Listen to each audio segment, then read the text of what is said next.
killed a man. But it was an accident.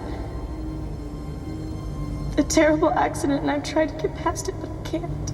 In a decade that gave us Pixar, the rise of indie films, and the first billion-dollar movie, how could anything go wrong?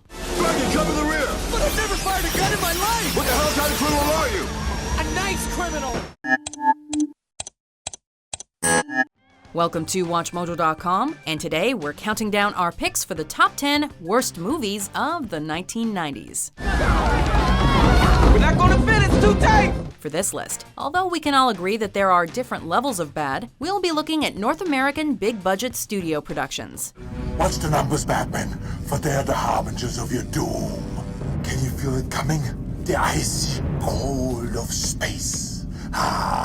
We'll be basing our choices on a mix of critical and commercial success, or rather a lack thereof, the quality of the films in terms of story, effects, acting, and so on, as well as how they are generally perceived these days. This is part of a series of videos spanning the decades. Give me that Devo gun!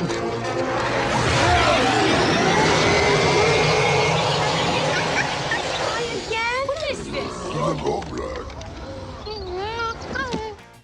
Number 10. The Avengers. Nothing is impossible, only mathematically improbable. No, you will not find Tony Stark here. A remake of the classic 60s British spy show. This major budget production lost its way the moment the cameras started rolling. Always an enemy, Steed. You just have to know where to look. For 89 minutes, we watch as three amazing actors bore their way through what seems to be an incoherent MTV fever dream, or a rejected Miley Cyrus music video, with giant teddy bears and all. We owe so much to both of you. Director Jeremiah S. Chechik was able to bounce back with an impressive career in television, but you can practically see Sean Connery lose all faith in Hollywood and prepare for his decline. No wonder Warner Brothers refused to let critics preview this.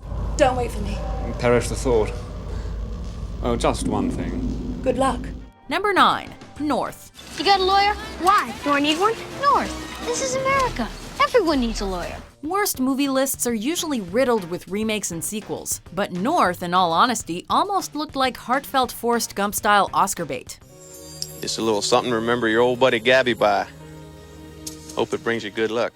Since it was directed by the brilliant Rob Reiner and featured an incredible ensemble cast, the world was shocked when they finally laid eyes on this snooze fest. No wonder we stopped for lunch 49 times. Elijah Wood stars as North, a child genius who goes searching for more suitable parents than the ones he has as he travels around the world. You dealt the hand, you're stuck with it.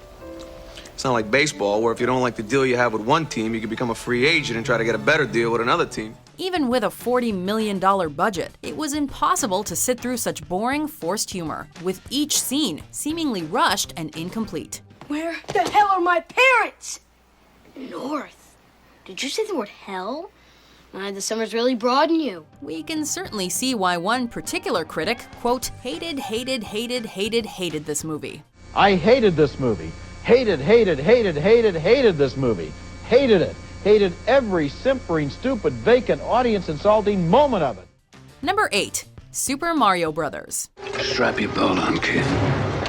We're going in. We can sometimes understand Hollywood executives. The Super Mario Brothers games spawned a huge franchise that had spread successfully to all forms of media. A major motion picture should be inevitable, and a huge hit to boot, right? Then why did they offer it to these people? Aliens? Oh, we gotta deal with aliens too? Luigi, we're the aliens! Yeah? Whoa, cool! In this science fantasy adventure comedy, Mario and Luigi are plumbers that travel to another dimension. And it's a dinosaur-filled Blade Runner world that has no connection to the games whatsoever. This is crazy! We went under the river, but this can't be Manhattan! It was as if the filmmakers had never seen a Nintendo game before, or as if Mario had been explained to the team by a 3-year-old. I can't believe you can do that. Comes from sitting on my butt all day playing video games, that's why. Number 7. It's Pat. Are you kind of confused today? Saturday Night Live has turned many of its characters into movies, with very few hitting it big. What we want to know is, are you a brother or a sister?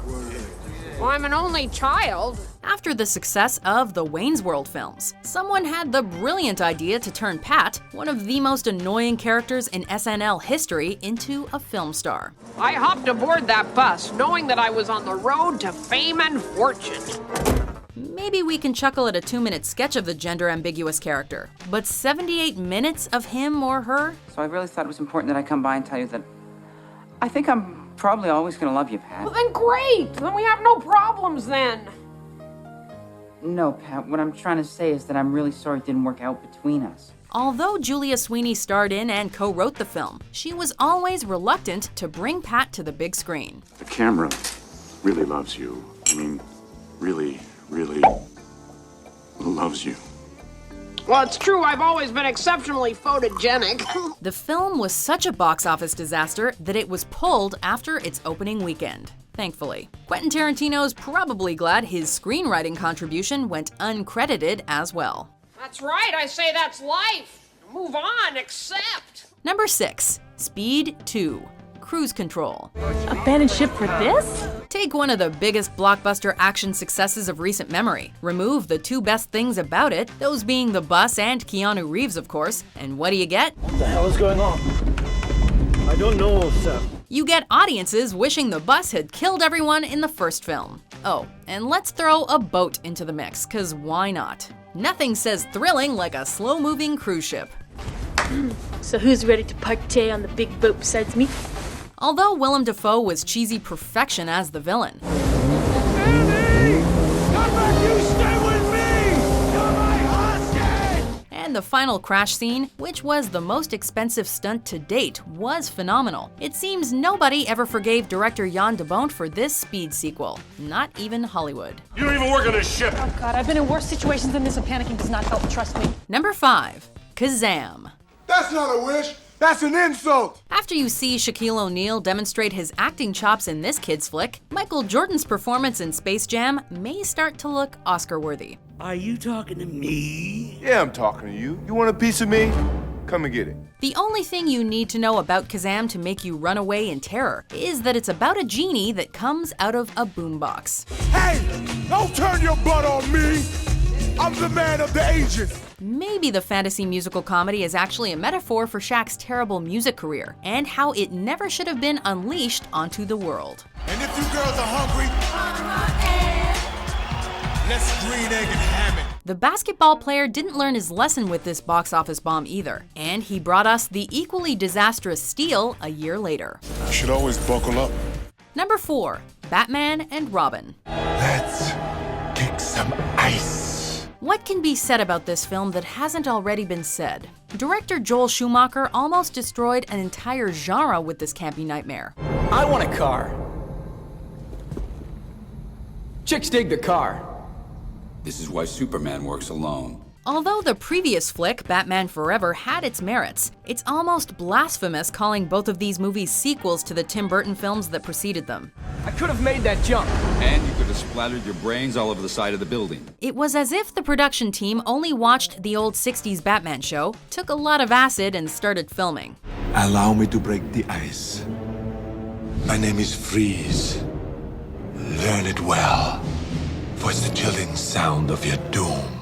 With George Clooney as the most miscast Batman in history, and everyone else hamming it up while trying to figure out if Schumacher was playing a joke on them, very few people found any humor in this slap in the face known as Batman and Robin. No sign of the snowman.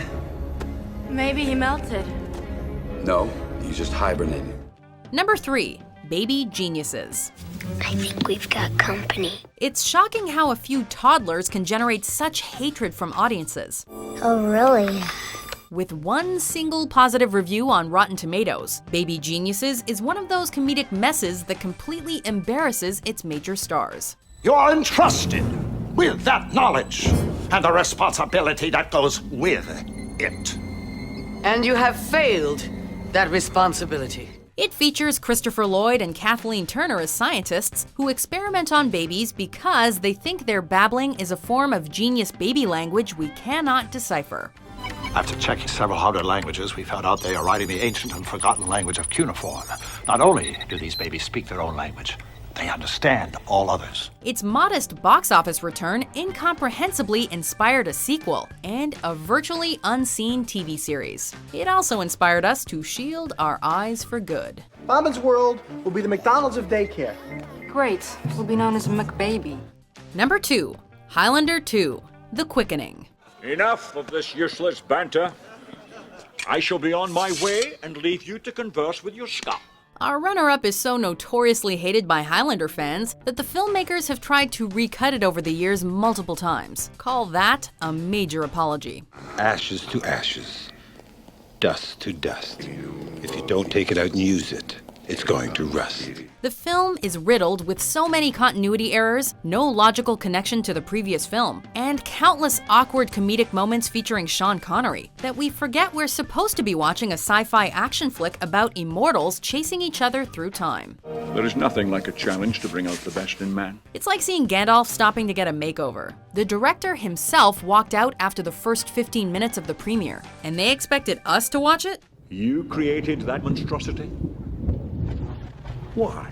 Before we reveal our number 1 pick, here are some honorable, or in this case, dishonorable mentions. Hey, something's burning back here. Oh no, it's me! Quick, call the fire department. Call anybody. Get me some baking soda. I'm kindling. Excuse me, miss, are you tired? I beg your pardon? Are you tired? No, why? Because you've been running through my mind all day? Excuse me, miss. If you were yogurt, would you be fruit at the bottom or stirred? He looks angry. What do we do? Running would be a good idea. Let's go, man! Have you ever seen animals make love, right? It's intense. It's violent. But they never really hurt each other. We're not animals. Yes, we are.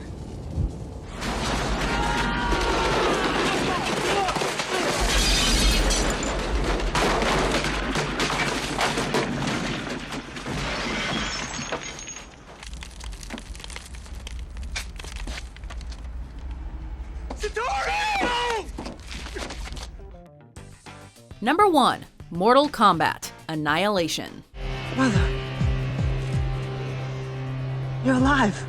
Too bad you will die. Not that the original film was a classic or anything, but it was at least guilty pleasure fun. Flawless victory. There is so much B-movie straight-to-video terribleness in the sequel that people were confused when they went to the movie theater. Mr. Ed is mine. I'll take my mother. Leftovers are fine with me. Denounced by Mortal Kombat co-creator Ed Boon, the video game adaptation was one of the worst reviewed films of all time. The fate of the universe will be decided as it should be. In Mortal Kombat. Starring another Caucasian portraying Lord Raiden, and more whitewashing than Laundry Day after a Klan rally, Annihilation's terrible acting, script, effects, and completely boring fight sequences make us wish they would just finish us already. At least the planned sequel was cancelled. Death is the only way out. Do you agree with our list? No! What do you think is the worst movie of the 1990s? You wanna go? I'll let you go. At about 10,000 feet. For more entertaining top 10s published every day, be sure to subscribe to WatchMojo.com. Just get me home, will ya?